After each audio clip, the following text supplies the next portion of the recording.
So South Africa,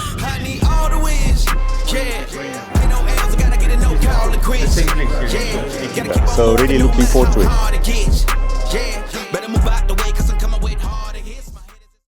What is range anxiety?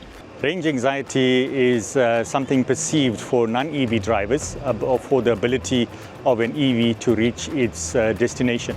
However, once you are more familiar with EVs, range anxiety is gone because you get confident in the car and the charging behavior of it.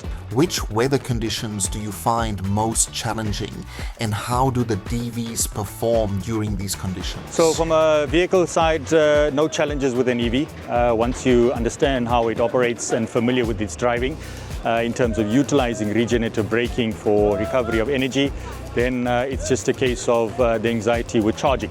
And obviously once we travel on wider routes, you get to understand the challenges of infrastructure that is available, and especially when it's just a single charger and relying on that to provide you energy for the next destination.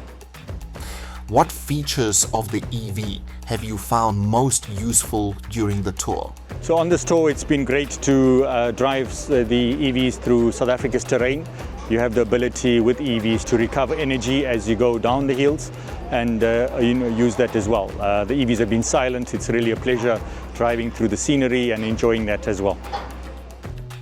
If you could take this EV on a road trip anywhere in South Africa, where would you go?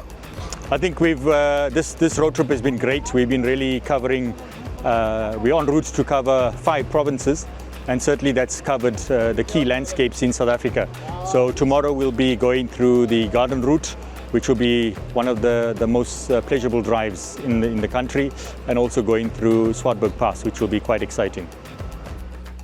How do the total ownership costs of an EV compare to a traditional ICE vehicle in the long run?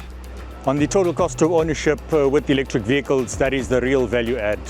While they might have a higher upfront cost, the overall maintenance costs and operating costs are significantly lower. So when we look at the full total ownership cost of an EV, that is the real value add and the real benefit on owning not only an EV, but more so when you have fleets of EVs. How does the service, maintenance and warranty differ from that of traditional cars?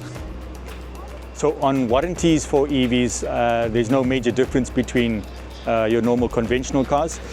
Specifically on the battery, you have, depending on the manufacturer, between 8 to 10 years warranty on that.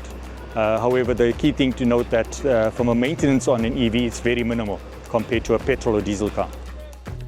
How has your experience been driving an electric vehicle so far?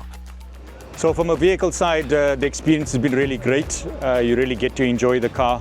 They have great features, technologies, but also the driving performance of the cars has been phenomenal.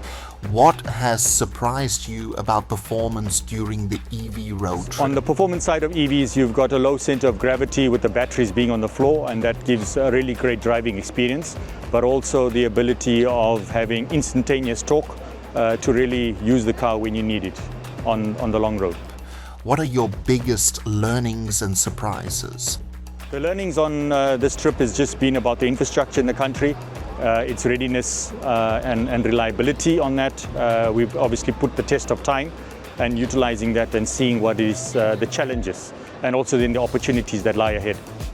How was the speed and reliability of charging stations in different locations? So right now on the charging speeds, we are at the recently commissioned station here at Nelson Mandela Bay Stadium, just ahead of the Bafana game this evening, and we're putting to the test here, and it's been phenomenal.